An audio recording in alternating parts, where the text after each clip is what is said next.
Z Channel presents a preview of next week's coming attractions. Welcome to this edition of Z Magazine of the Air. Please join me for a preview of the coming attractions for week number 6, which begins on April 24th and runs until the end of the month. The last week of our current magazine has all different kinds of features, including the works of such talents as Brian De Palma, David O. Selznick, and this Stanley Kubrick classic.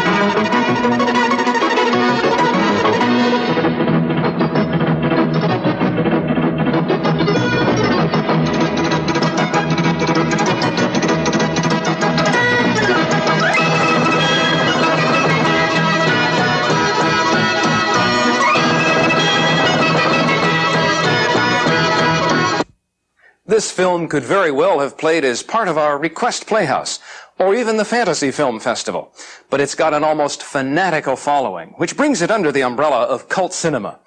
This 1971 release will be on Saturday, Tuesday, and Thursday. Our international theater presentation for the week is a powerful film from the United Kingdom called The Executive Syndrome. It stars Alan Bates as a man at the peak of his career, yet he suffers from disillusionment, which can almost be termed the syndrome of success. The Executive Syndrome will be on Sunday, Tuesday, and Thursday. We hope you enjoy it. In our tribute to John Lennon, we'll be presenting this 1968 Richard Lester film. How many of you, sitting there on this rather pleasant summer's afternoon, or whatever, know more about the victories of your local football team than about those of your local regiment? Am I right? Good luck to your football team, but give a hand to your army, too. How I Won the War. The Memoirs of Lieutenant Ernest Goodbody. Every word of this film is written in pencil, in my own handwriting.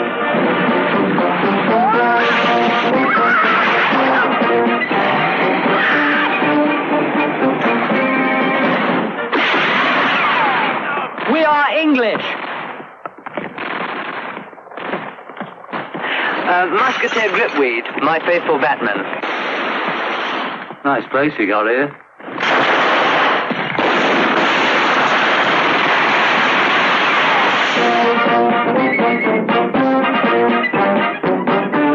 Corporal of Musket Transom, my troop sergeant and a good all-rounder. To the round! Salute! There you are! Hit them, rifle! You won't break them! To the front! Salute! Musketeer Juniper, a joy to have on any team, and one of the original BEFs. Let us go into the ring. And this, our first round. With the light of battle in our eyes, and the strength of the righteous in our hearts.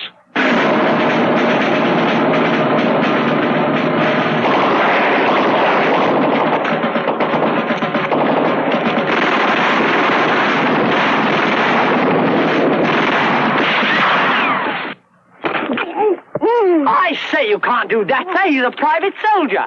He's a stinging coward. What's going on here? That boy's only 19. Here, hold his camel. Hit somebody your own rank or near it. Who are you? I'm Grapple MC, Grapple of the Middle. Look at them all shining bright. I don't want them shining bright. I want them sticky. Corporal of Musket. Condensed milk. About all you're good for, Clapper, sticking in tins.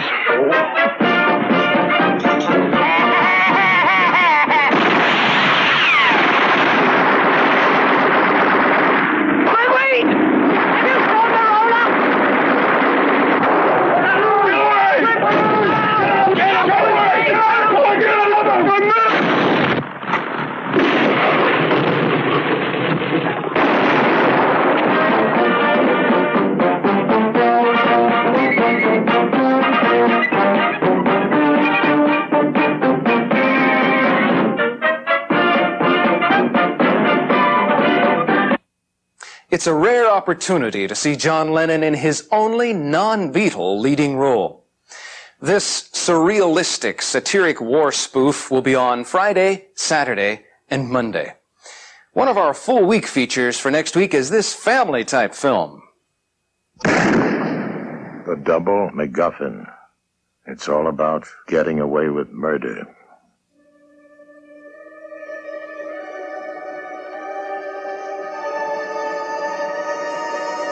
Gentlemen, you are neither paid to plan or to think, only to kill. What are we gonna do now? Rutledge, this isn't sneaking out of the dorm. This is breaking the law. What the hell is he doing here? He appears to be looking at us. This is crazy, Billy Ray. Let's get out of here. I say baloney. We're just 4 kids, man. How are we supposed to stop a murder? We don't even know who the murderer is. A what? A body, man, a dead body. Sounds to me like somebody's trying to scare us. They're doing one hell of a good job. Exactly what are we here to talk about? Murder. You used the phrase, most of the students. Yes, sir. Exactly how many are on it? Playing the track? It's a survey on well-dressed men for a major national publication. She picks them in our interview, and she picked you. Is this Buford Bronson? Sure is. Buford. Who is this? Arthur. Come in.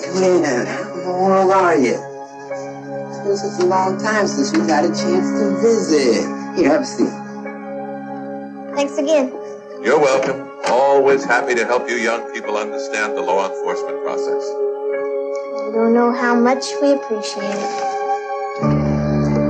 Ties right into Mr. Bundy's private line. That way we stay well informed and save on long distance charges. Well?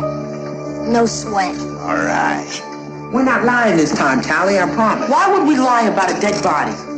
Heaven only knows. Hey, I think we ought to follow him. I think you ought to have your freaking head examined. I can't. Listen to me, he's a killer. I can't. Hey, what's going on, man? What have we gotten into? Dead bodies don't just disappear by themselves. Billy Ray, you're gonna get yourself killed. St. Moritz Hotel. He wants it done tonight.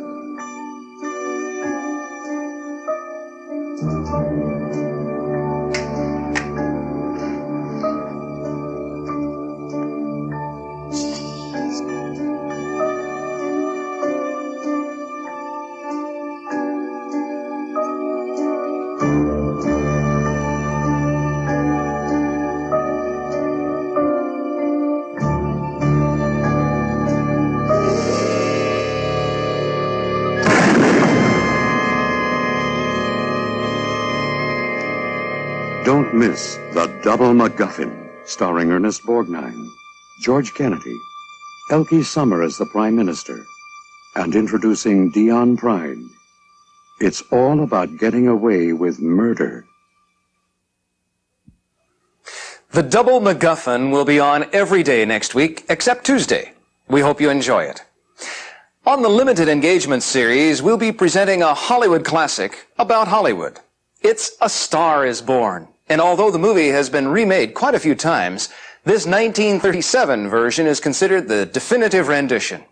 It stars Janet Gaynor and Frederick March and will be on Saturday, Sunday, and Wednesday. Our main feature for the week is this Brian De Palma thriller.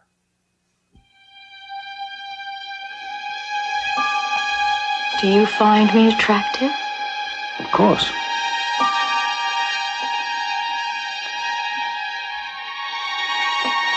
Would you want to sleep with me? Yes. Then why don't you? Because I love my wife, and it isn't worth jeopardizing my marriage.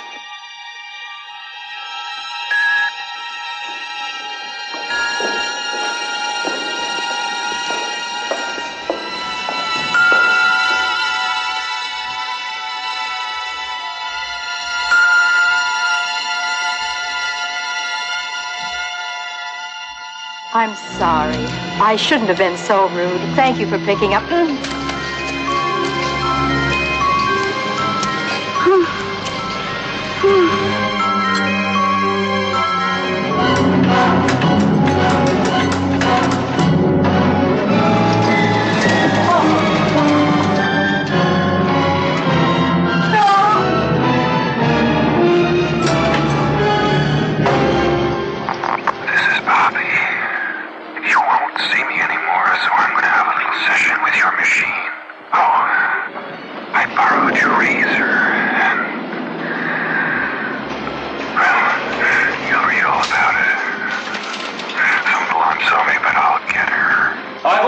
to the police, but I didn't tell them about Bobby. I wanted to talk to her first. Brian De Palma, the master of the macabre, who shocked audiences everywhere with Sisters, Carrie, Obsession, and The Fury, now invites you to a showing of the latest fashion in murder. Dressed to Kill. Michael Caine, Angie Dickinson, Nancy Allen, Dressed to Kill. Murder, made to order by Brian De Palma. This film received a lot of attention for its Alfred Hitchcock style, but De Palma deserves the credit for making what could be considered a truly masterful suspense shocker. Dressed to Kill will be on every day next week, beginning April.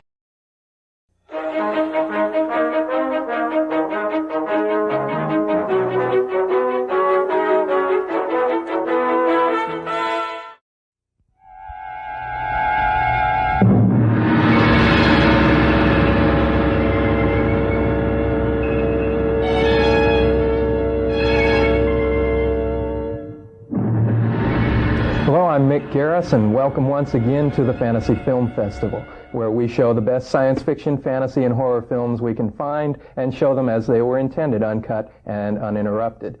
Tonight we have what has become a cult favorite since its release in 1975, A Boy and His Dog. The film was based on a story, a novella by Harlan Ellison, and we have Harlan Ellison here with us. The story won a Nebula Award, which you see right here. And it's in this book, The Beast That Shouted Love at the Heart of the World. And our guest, Harlan Ellison. Hello. Hello, Good to meet you, Harlan. I'd like to find out, first of all, what the inspiration of the novella was.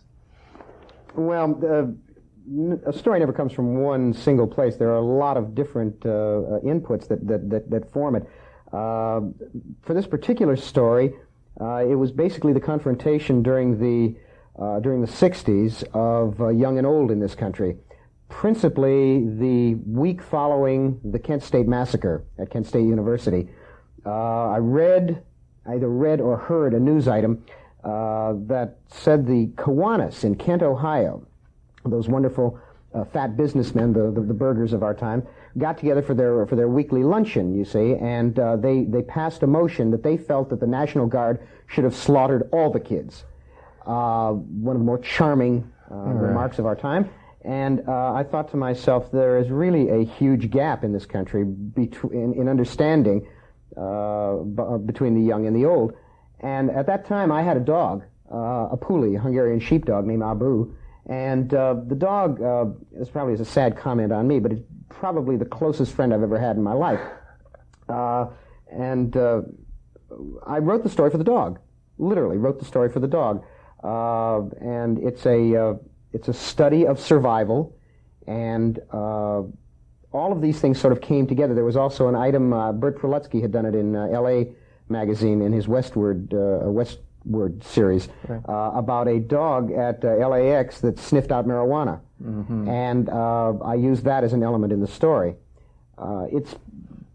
It was a story that immediately caught on, and people admired quite a lot, and it's been we did it as a television series which never got off the ground, and this film which has been very, very popular. Right. It's very rare, it seems, that a writer is satisfied with a film or happy with a film that comes out of his original work. It seems to be the case with you and A Boy and His Dog. What are the problems in transferring a literary work to film? Well, one of the widely believed myths is that a good book makes a bad film. A book and a film are two different things. They work in two different ways. There's a different sensibility behind them, and I think it's impossible to take a book one for one and make it into a film. You take a look at something like Moby Dick, which is very, very multi-level, and so consequently, as a film, it seems shallow, even despite a really fine screenplay by Ray Bradbury. In this case, it was a fairly simple story, and it was fairly easy to translate into a film. The problems arose basically because of the subject matter. It's a very violent, very tough, very mean, and amoral story, and consequently the same kind of film. Satisfied, you used the word satisfied, I am, on some, satisfied by the film. I think it's quite a good film. L.Q. Jones did what I consider to be an extraordinarily fine job. My dislike of the film lies in the area of sexism.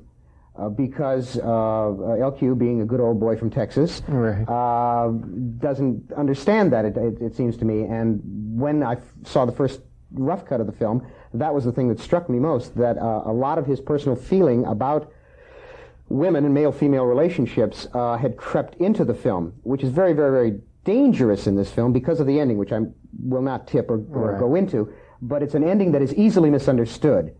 Now, you've gotten a lot of flack because you are a staunch defender of women's rights and the like because of this film. Yeah, I've done a lot of work for the ERA, and invariably I will have some woman stand up in an audience and say, if you respect women so much and you're so much for women's rights, how could you do such and such a movie? And I have to say to them, well, I didn't do the movie. I didn't write the movie. I didn't direct the movie. It's the work of L.Q. Jones, and it's his perceptions, but it is based on my story.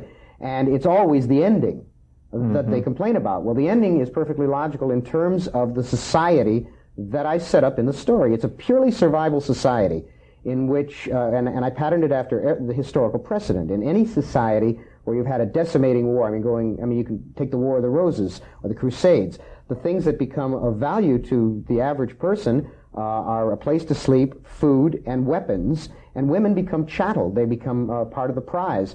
And the story is very carefully and baldly intended to say this is not a good thing, that rape is not a cute and terrific item, and it should be done away with. But unfortunately, audiences seem to have a capacity for horror that has been unparalleled since the days of Torquemada. The more terrible you make something to show people that this is not good, the more the loons who sit in the little theaters in the valley pound their knees and say, oh yeah, kill him, and Dawn of the Dead, an example. Yeah, exactly. They want more car crashes and they want more ripped out vitals, and it seems to me that the whole concept of allegory is been divested from film. You just can't do it. Did you have any input at the time the screenplay was being written? Very little. This is one of the few occasions in my life, in 25 years of writing, that I was not doing much writing. I don't know what it was. I guess I just got tired is what it was. And I was supposed to be doing the screenplay, and I wrote about the first 9 minutes of this film are actually mine, from my script. The rest of it is all L.Q. Jones. The only input that I had thereafter was, by the way, I think it's an insight into my wonderful warped personality that the meanest line in the film occurs in that first 9 minutes. The only input thereafter was when the film had been done, and I saw a rough cut, and it was really full of sexist lines that I knew were going to kill it on the college campus, mostly because they came out of the mouth of the dog. Now, people who have not seen the film are going to say, out of the mouth of the dog? Yes. The dog in this film is telepathic. It communicates with its master. And in this film, the dog is the last remnant of civilization. He is witty, he is wise, he is quick, clever, he has humanity, whereas the human beings have been reduced to the level of animals. It's a complete flip-flop, which is why I use the title of Boy and His Dog to mimic the Albert Payson Terhune dogs, those Sweetness and Light dog stories. And when I saw these, when I heard these sexist lines, I really got crazed behind it, and I said, LQ, you can't let these go this way. And he said, well, we've used up all the money, there's no money left to do any dubbing, we can't take it to the writers' studios and have the sound redone, we just haven't got the money. So I said, okay, there's a science fiction convention coming up. It was the World Science Fiction Convention in Washington, D.C., I guess 4 years ago, whatever it was. And I said, give me as many outtakes as you've got. And we cut them up into little 5-frame snippets, and I sold the damn things for $10 a piece. And he needed something like $700, and I hawked them like a fish peddler at the convention. Set up a little stall, right? And came back with a bag full of money, dollar bills, $5 bills, and I dumped them on his desk and said, okay, go take those rotten lines out. And he took them all out, with the exception of the last line in the film that I absolutely despise. That is the funniest way of film financing I've ever heard of in my life.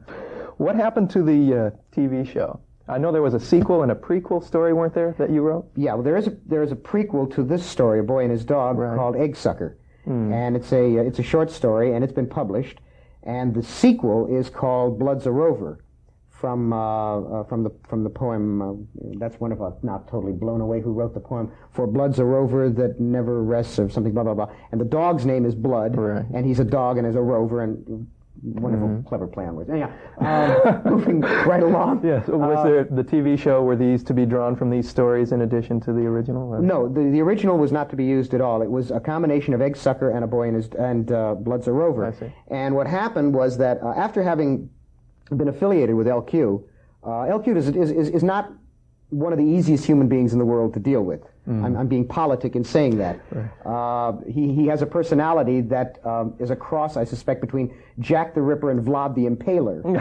You see, and he and I are both fairly tough individuals, and we don't take any bull from either one. But he likes to have his way, and I didn't want to work with him again. And all of a sudden, I found that he had managed somehow to sell the idea of A Boy and His Dog as a television series with a film, with a made-for-movie. I used to be able to speak fairly steadily Throw and on the rationally. lights and there you go. A made-for-television film to precede it, a 2-hour film. And the only problem was that he didn't have the rights to do it on TV. I owned the rights. But he had gone ahead and made this deal. So suddenly we found ourselves, if you'll pardon the expression, in bed with one another business-wise. And we went to NBC, and I thought they were deranged for even considering the idea of doing... I mean, this is a movie about sex, violence, and various other tasty subjects, the things that make life worth living. And I didn't know how they were going to do it. But as it turned out, I was able to write a screenplay, a 2-hour screenplay called Blood's a Rover, that worked very well indeed. It fell apart before it ever got on the air. The reasons I subsequently found out from network execs who were no longer with NBC, met them at a party or something like that, and they told me what it was. And rather than leave Theta and myself open for a lawsuit, I would just as soon say that they were happy with the script. They were not happy with the business arrangements and the personnel, because LQ and I were both tied to it. And I would let people wonder whether I mean me or him, whatever, it doesn't matter. We're almost out of time. I'd like to ask one quick question. Your writings propose several different possible futures. Are you an optimist or a pessimist as concerns our future? I'm a pragmatist. My basic feeling about the human race is that any species that can paint the Sistine Chapel ceiling and write Moby Dick and put a human being on the moon does not necessarily have to settle for Charlie's Angels and McDonald's Toad Burgers. But left to our own devices, I suspect we will always, act like animals. I mean, look at people in gas lines shooting each other. But spero meliora, as they say in Latin. I hope for better things. Okay, we all hope for better things. We've been talking with Harlan Ellison, and we will be seeing in just a moment A Boy and His Dog, based on the story A Boy and His Dog. A deeply enriching experience. Right. Thank you for joining us, and thank you, Harlan, for joining me here on the show.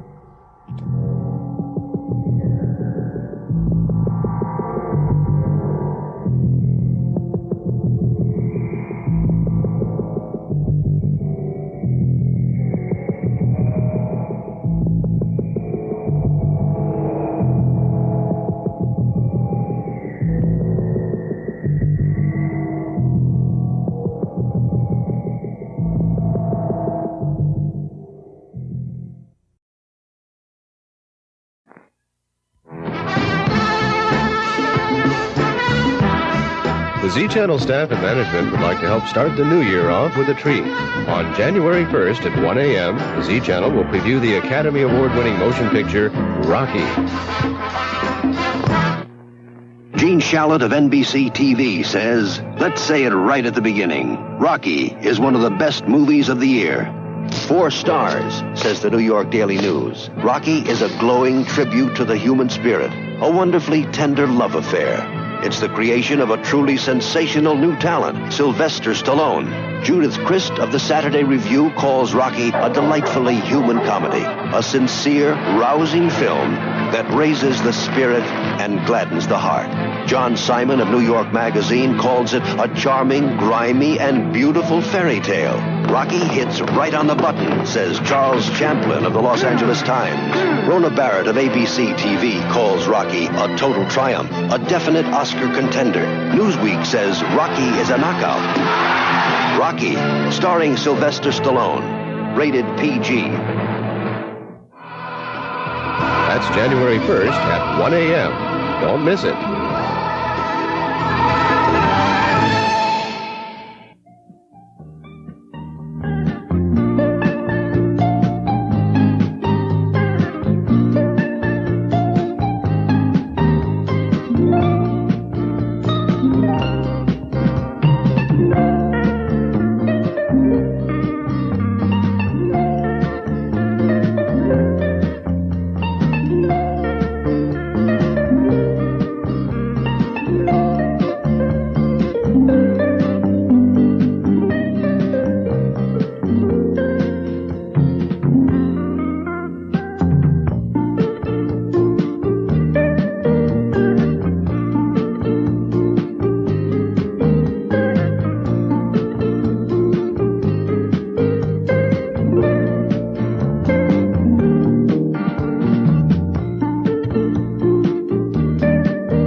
gray ladies of the U.S. fleet patrol the oceans of the world.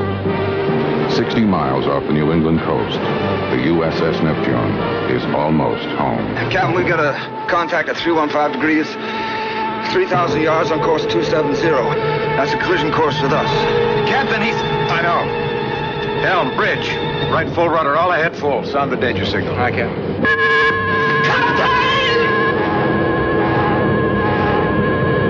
Collision imminent! Collision imminent!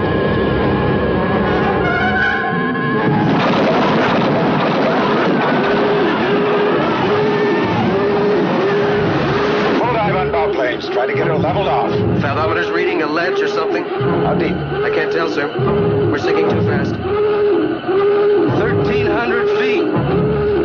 Secure that door. There are men back there. Secure it. Now hear this. A nuclear submarine is down in the Atlantic. This is an emergency. He's down, isn't he? Any station? This is Neptune, over. Hopefully Neptune is located somewhere in this area. What's the closest thing you've got to her? NASA. Well, move her in there. And now it begins. A rescue mission so important, it challenges the entire United States Navy.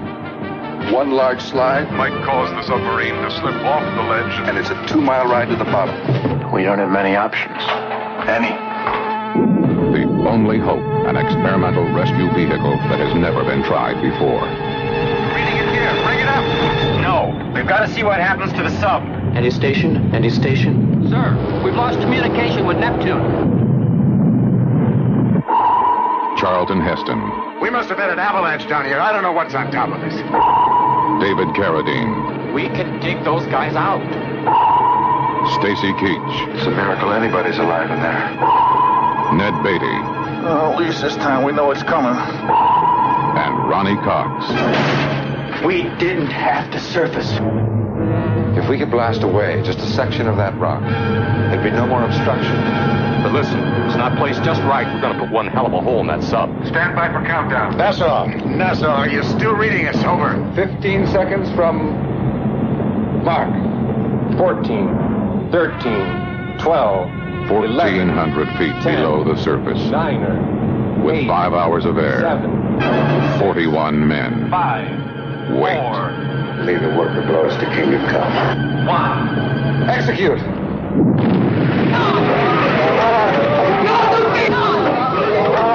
It's going over the edge.